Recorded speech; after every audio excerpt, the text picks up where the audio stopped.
आप देख रहे हैं लाइव इंडिया हर पल।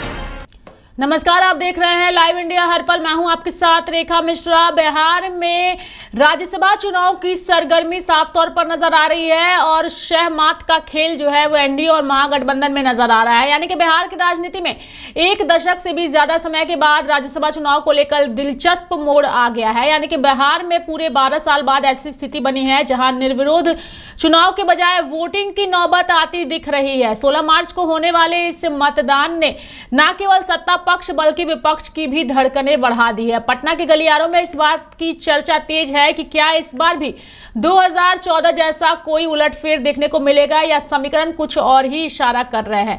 इतिहास दोहराने की दहलीज पर बिहार की सियासी समीकरण। यानी कि बिहार में आखिरी बार साल 2014 में राज्यसभा चुनाव के लिए मतदान हुआ था, जब जदयू के अधिकृत उम्मीदवारों के खिलाफ निर्दलीय प्रत्याशियों ने ताल ठोक दी थी।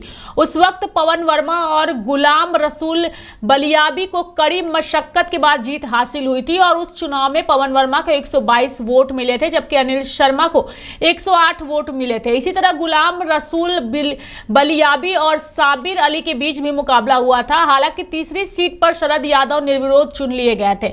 अब एक बार फिर बिहार में चुनावी मुकाबला देखने को मिल रहा है। यानी कि 4 सीटों पर जीत लगभग तय, लेकिन 5वीं सीट पर सस्पेंस बरकरार। विधानसभा में विधायकों की संख्या के आधार पर 4 सीटों पर एनडीए की जीत तय मानी जा रही है, लेकिन 5वीं सीट पर पेच फंसा हुआ है। 4 सीटों के बाद एनडीए के पास करीब 38 वोट जो है वो सरप्लस रहेंगे, जबकि राजद के पास 35 वोट है। ऐसे में छोटे दलों और निर्दलीय विधायकों की भूमिका बेहद अहम हो गई है।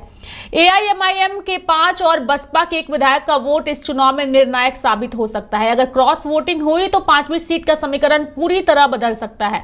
कौन कौन है मैदान में उम्मीदवारों की अगर हम बात करें तो इस बार राज्यसभा की 5 सीटों के लिए 6 उम्मीदवार मैदान में है। जदयू ने केंद्रीय मंत्री रामनाथ ठाकुर और अपने उम्मीदवार को मैदान में उतारा है, जबकि भाजपा की ओर से नितिन नवीन और शिवेश राम चुनाव लड़ रहे हैं। वहीं राजद ने अमरेंद्र धारी सिंह को उम्मीदवार बनाया है। संख्या बल को देखते हुए राजद ने केवल एक ही उम्मीदवार उतारा है, अनंत सिंह को मतदान की अनुमति। यानी कि इस चुनाव से जुड़ा एक दिलचस्प मोड़ भी सामने आया है। बेउर जेल में बंद मुकामा विधायक अनंत सिंह को पटना की एमपी एमएलए विशेष अदालत ने राज्यसभा चुनाव में मतदान करने की अनुमति दे दी है। दुलार चंद्र हत्याकांड में न्यायिक हिरासत में रहने के बावजूद उन्हें 16 मार्च को विधानसभा जाकर वोट डालने की इजाजत मिल गई है। राजनीतिक जानकारों का मानना है कि बिहार का यह राज्यसभा चुनाव खास तौर पर 5वीं सीट को लेकर बेहद ही रोमांचक हो सकता है, जहां अंतिम नतीजा वोटिंग के बाद ही साफ होगा। जेडीयू के राष्ट्रीय कार्यकारी अध्यक्ष संजय कुमार झा ने कहा है कि आज उपेंद्र कुशवाहा के यहां विधानसभा की बैठक हो रही है और संसदीय कार्य मंत्री विजय चौधरी के घर पर भी बैठक होगी। एनडीए के सारे विधायक एक साथ मिलेंगे और 16 मार्च को चुनाव होने वाला है और उसके लिए मिलेंगे। हमें जो जानकारी है उसके मुताबिक 5 सीटें एनडीए जीतेगी और 4 निश्चित है और 5वां भी बड़े अंतर से जीत रही है, इसके दावे किए जा रहे हैं। कल पार्लियामेंट्री अफेयर्स मिनिस्टर हैं विजय चौधरी जी, उनके घर पे होगा और सारे जो विधायक हैं एनडीए के एक साथ मिलेंगे और जो 16 तारीख को चुनाव होने वाला है तो उसके लिए सारा तैयारी है। मुझे लगता है जो हम लोगों को फीडबैक है, जो जानकारी है, 5 सीट एनडीए 4 तो कंफर्म ही है, 5वां सीट भी बड़े मार्जिन से जीत रही है, छोटे मार्जिन से नहीं। ये बता दो कि कोई टच एंड गो है, वो नहीं, बड़े मार्जिन से जीत रही है। अपोजिशन भी दावा करे कि नंबर चुनाव में भी दावा कर रहे थे कि हम लोग सरकार बना रहे हैं, वो नहीं पूछते हैं कभी।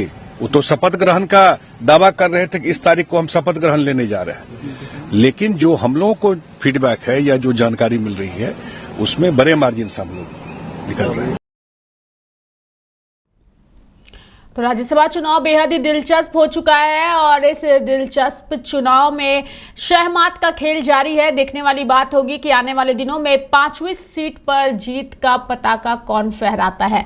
मेरे साथ फिलहाल अभी के लिए इस खबर में इतना ही। आप देखते रहिए लाइव इंडिया हर पल। नमस्कार।